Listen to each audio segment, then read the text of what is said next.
बिस्मिल्लाहिर्रहमानिर्रहीम। निहायत ही मोहतरम और मुअज़्ज़ज़ मुसलमान भाइयों और बहनों, अस्सलामु अलैकुम वरहमतुल्लाहि वबरकातुहू। मियाँ बीवी के ताल्लुकात में कुछ ऐसे अमाल हैं जिनको हम मामूली समझते हैं, जो शरीयत में संगीन जुर्म हैं। कभी कभार लगता है ये बेहयाई की बातें हैं। ये बेहयाई नहीं है, ये शरीयत का इल्म है। हाँ, अगर हम इस तरह की बातें अपनी ख्वाहिश के मुताबिक करें तो ये बेहयाई है। खैर, हम वापस अपने मौजू की तरफ आते हैं। पहला गुनाह जिसको मियाँ बीवी के ताल्लुकात में मामूली समझा जाता है कि बीवी का अपने शौहर को हम बिस्तरी से इनकार करना, अपने शौहर को अपने नजदीक आने से इनकार करना। नबी अकरम सल्लल्लाहु अलैहि वसल्लम की जामिया सगीर में ये रिवायत है। आप सल्लल्लाहु अलैहि वसल्लम ने फरमाया, जब शौहर अपनी बीवी को बुलाए यानी हम बिस्तरी के लिए, तो औरत पर वाजिब है कि वो फौरन अपने शौहर की बात मान ले, मां सिवाय शरई उज़र के। शरई उज़र की वजह से बीवी इनकार कर सकती है, यानी ऐसी कोई शरई मजबूरी मसलन हैज, माहवारी वगैरह हो तो वो अलग बात है। लेकिन अगर शरई उज़र नहीं है तो आप सल्लल्लाहु अलैहि वसल्लम फरमाते हैं कि वो औरत फौरन अपने शौहर की बात मान ले, ख्वाह वो ऊंट के कुजावे यानी ऊंट की वो सीट जिस पर बैठकर सवारी की जाती है पर ही बैठा क्यों ना बुला रहा हो। इस मामले में खवातीन जो बीवियां हैं, जो अपने शौहर को हक देना चाहती हैं, वो इस बात को मद्देनजर रखें कि जब इस मामले में कोताही होती है तो इंसान दूसरी जगह अपनी ख्वाहिशात को पूरी करने जाता है और ये बात फिर बीवी बर्दाश्त नहीं कर सकती। इसलिए शरीयत ने इस मामले की अहमियत बयान की है। दूसरी रिवायत सही बुखारी की है। आप सल्लल्लाहु अलैहि वसल्लम ने फरमाया, जब शौहर अपनी बीवी को हम बिस्तरी के लिए बुलाए और बीवी इनकार कर दे और शौहर अपनी बीवी से नाराजगी की हालत में सो जाए, तो जब तक वो नाराजगी की हालत में सोता रहेगा, फरिश्ते बीवी पर लानत भेजते रहेंगे। दूसरा गुनाह मियाँ बीवी के ताल्लुकात में जिसको मामूली समझा जाता है, जबकि शरीयत में इसका बहुत सख्त गुनाह है, वो ये है कि औरत का बगैर किसी शरई उज़र के शौहर से तलाक का मुतालिबा करना। सही जामे सगीर की रिवायत है। आप सल्लल्लाहु अलैहि वसल्लम ने फरमाया, बगैर उज़र के खुला लेने वालियाँ और अपने शौहर से छुटकारा हासिल करने वालियाँ, घर उजाड़ने वालियाँ, ये इस उम्मत के मुनाफिक हैं। दूसरी रिवायत में फरमाया, जिस औरत ने बगैर किसी सबब के अपने खाविन से तलाक तलब की, उस पर जहन्नुम वाजिब है और ये जन्नत की खुशबू नहीं सूंघेंगी।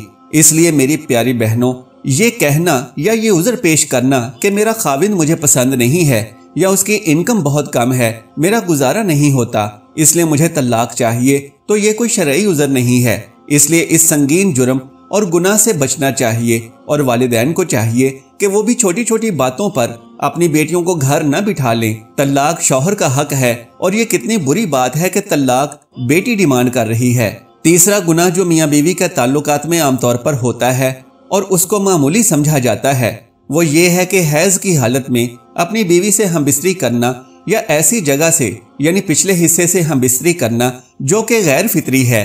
आप सल्लल्लाहु अलैहि वसल्लम ने फरमाया, जामिया तिर्मिज़ी की ये रिवायत है, जिस शख्स ने हैज वाली औरत से हमबिस्तरी की या औरत के पीछे जिमा किया या नजूमी के पास गया और उसकी बात की तस्दीक की यानी सच माना, तो उसने उस चीज का इनकार किया जो मोहम्मद सल्लल्लाहु अलैहि वसल्लम पर नाजिल हुई, यानी वो शरीयत का मुनकिर है। उसने शरीयत का इनकार किया। जिसने ये अमल किया उसके लिए शरीयत ने कफ़ारा का हुक्म दिया है और ये बहुत संगीन जुर्म है, लेकिन इसको लोग समझ ही नहीं पा रहे और इस बात को कोई संजीदा लेने को ही तैयार नहीं है कि निकाह से पहले उसके आदाब और इज़्दिवाजी जिंदगी के मुतल्लिक़ सीखा जाए। दुनिया जहान में हर चीज की ट्रेनिंग होती है, वो हम लोग बड़े फख्र से करते हैं, लेकिन जब बात शरीयत सीखने की आती है तो वहाँ क्या है जी कि हमें शर्म आ रही है। दुनिया की बेहयाई में हम हरगिज नहीं शर्माते, लेकिन शरीयत सीखते हुए या शरीयत की बात करते हुए हमें शर्म आती है। चौथा गुनाह मियाँ बीवी के ताल्लुकात में जिसको मामूली समझा जाता है, वो ये है कि किसी गैर महरम औरत के साथ खलवत यानी अकेले में मुलाकात करना और किसी गैर महरम औरत से हाथ मिलाना। ये बहुत सख्त गुनाह है। नबी अकरम सल्लल्लाहु अलैहि वसल्लम ने फरमाया, जामे तिर्मिज़ी की रिवायत है, जब भी कोई आदमी किसी गैर महरम औरत के साथ तन्हाई में मिलता है तो वो दो नहीं होते बल्कि तीसरा उनमें शैतान होता है। और आप सल्लल्लाहु अलैहि वसल्लम ने फरमाया, तुम में से किसी शख्स के लिए कील लेकर अपने सर में ठोंक लेना ज्यादा बेहतर है बजाय इसके कि वो किसी गैर महरम को छुए। बारिवायत जामिया सगीर। और हमारे यहाँ ये अलमिया है कि छूना तो एक मामूली बात है, यहाँ तो पूरा हाथ मिला लिया जाता है। एक बार एक खातून जिसको शरीयत का इल्म नहीं था, وہ مدینہ آپ صلی اللہ علیہ وآلہ وسلم سے بیعت لینے آئی اور آپ صلی اللہ علیہ وآلہ وسلم کے آگے اپنا ہاتھ بڑھایا۔ آپ صلی اللہ علیہ وآلہ وسلم نے فوراً اپنے ہاتھ پیچھے کر لیے اور فرمایا، محمد صلی اللہ علیہ وآلہ وسلم کسی عورت کے ہاتھ کو چھونا تو دور، کسی عورت کے ننگے ہاتھ کو دیکھنا بھی پسند نہیں کرتا۔ اور آپ صلی اللہ علیہ وآلہ وسلم نے اپنا چہرہ مبارک پھیر لیا۔ پانچواں گناہ جو اکثر شوہر حضرات سے سرزد ہوتا ہے لیکن بعض واقعات میں بیویاں بھی اس کی مرتکب پائی جاتی ہیں، وہ یہ ہے کہ اکثر شوہر حضرات جب اپنی بیوی سے ناراض ہوتے ہیں تو وہ اس کے ماں باپ کو برا بھلا کہنا شروع کر دیتے ہیں، حتیٰ کہ کچھ مرد حضرات تو انہیں گالی گلوچ کرنے لگتے ہیں۔ یہ نہایت ہی سخت گناہ ہے۔ کسی کو بھی گالی دینا اپنی قبر میں بچھو چھوڑنے کے مترادف ہے۔ ماں باپ کا رشتہ ہر اولاد کے لیے نہایت ہی پاکیزہ اور ادب و احترام والا رشتہ ہوتا ہے۔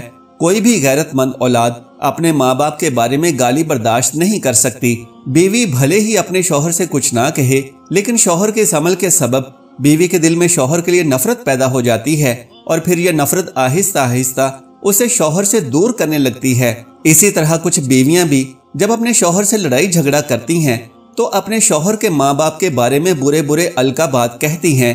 ایسے شوہر اور بیوی کو فوراً توبہ کر لینی چاہیے اور آئندہ ایسے عمل سے گریز کرنا چاہیے۔ چھٹا گناہ جو بہت ہی زیادہ عام ہے اور جسے بالکل بھی گناہ نہیں سمجھا جاتا وہ یہ ہے کہ بہت سے والدین غصے کے عالم میں اپنی اولاد کو گالی گلوچ کرتے ہیں۔ یہ بھی نہایت ہی بری اور کبھی عادت ہے۔ جو ماں باپ اپنی اولاد کو گالی گلوچ کرتے ہیں تو گویا وہ خود گالی گلوچ کے لیے اپنی اولاد کی تربیت کر رہے ہیں۔ اس کے علاوہ یوں بھی ہوتا ہے کہ ماں یا باپ میں سے کوئی ایک اپنے بچوں کے سامنے دوسرے کی برائیاں بیان کرے یا اسے گالی گلوچ کرے۔ بچوں کے سامنے ان کے والد کے ماضی میں کی ہوئی اچھائیاں تو ضرور بیان کرنی چاہیے تاکہ بچوں کے ذہن میں والد کی عزت و تکریم میں اضافہ ہو، لیکن اس کے عیب نہیں کھولنے چاہیے۔ پردہ پوشی انتہائی ضروری ہے۔ دوسری بات یہ ہے کہ گالیاں تو کہیں بھی دینا جائز نہیں ہے۔ اگر والدہ بچوں کے سامنے گالیاں دے گی تو بچوں کو بھی عادت پڑ جائے گی۔ اس کی ذمہ دار ان کی ماں ہوگی جس نے ان کو گالیاں سکھائی ہیں۔ اگر بچے بڑے ہو گئے ہیں اور سمجھدار ہیں تو انہیں ماں کے اس رویے کو نہیں اپنانا چاہیے، لیکن یہاں یہ بات بڑی قابل غور ہے کہ کہیں ماں کو گالیاں دینے پر مجبور تو نہیں کیا گیا، کہیں وہ مظلوم تو نہیں ہے۔ اگر وہ کسی کے ظلم و ستم سے تنگ آ کر ایسا کر رہی ہے تو پھر اس کے مسائل حل کرنا ضروری ہے۔ اگر ایسا کوئی مسئلہ نہ ہونے کے باوجود گالیاں دیتی ہے تو پھر سخت گنہگار ہے۔ اس کو چاہیے کہ توبہ کرے اور آئندہ ایسا نہ کرے۔ اللہ تعالیٰ سے دعا ہے کہ اللہ ہمیں دین اور شریعت کو سمجھنے اور اس پر عمل کرنے کی اور ان تمام برائیوں اور گناہوں سے بچنے کی توفیق عطا فرمائے، آمین یا رب العالمین۔